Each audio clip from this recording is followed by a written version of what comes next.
Keir Starmer was at the Lord Mayor's dinner last night, resplendent in white tie, and he made this proclamation that Britain will not choose between America and Europe. At its heart, it's an audacious, parabolic leap, a dynamic convulsion in diplomacy that's equal parts intent and illusion. And his speech, draped in historical references and political optimism, was less a map of what Britain is and more a manifesto of what Britain should aspire to be. He invoked Clement Attlee and Winston Churchill as paragons of partnership, deftly sidestepping that the post-World War they navigated was more cooperative than the fractured global reality that we face today. His assertion that Attlee did not choose, Churchill did not choose, risks romanticising history to soothe present tensions, and the realities of Brexit, with its attendant economic and political fissure, makes his lofty vision of harmonising transatlantic and European alliances far more challenging than his rhetoric suggests. His overtures to Donald Trump, described as gracious, are an interesting recalibration of Labour's traditionally sceptical stance on the former president and the words that have been had. Sharing chicken at Trump Tower may have thawed personal relations, but the shadow of Trump's transactional worldview looms large. And Trump's potential trade tariffs on European goods, coupled with his disdain for multilateral commitments like NATO, means Britain could soon face stark choices between alienating one ally to placate the other.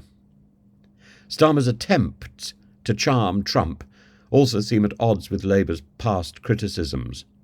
His government has mocked Trump's approach to global affairs, yet he now seeks to invest more deeply than ever in that special relationship. Such a pivot raises eyebrows and risks alienating European partners already wary of Britain's post-Brexit reliability.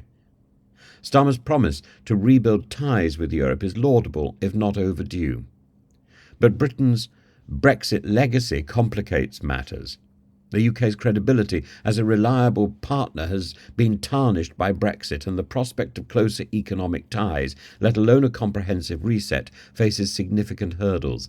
Trade frictions, unresolved regulatory alignments, political scepticism in Brussels all mean that Starmer's vision may remain just that, a vision, a hope, a fantasy.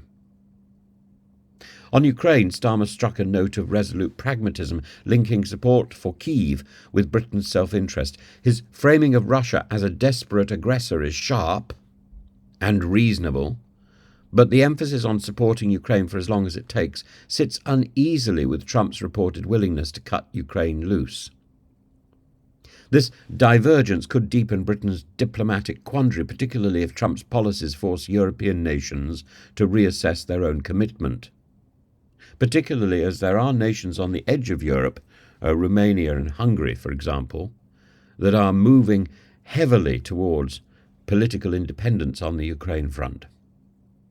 Starmer's declaration that Britain will stand tall on the world stage is aspirational, but the mechanics remain murky. His proposal to simultaneously deepen transatlantic bonds and mend European ties lacks the clarity of a real roadmap.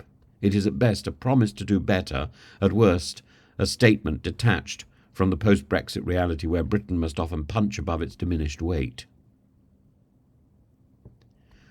Ultimately, Starmer's refusal to choose between Europe and the US is a rhetorical flourish, rather than strategy.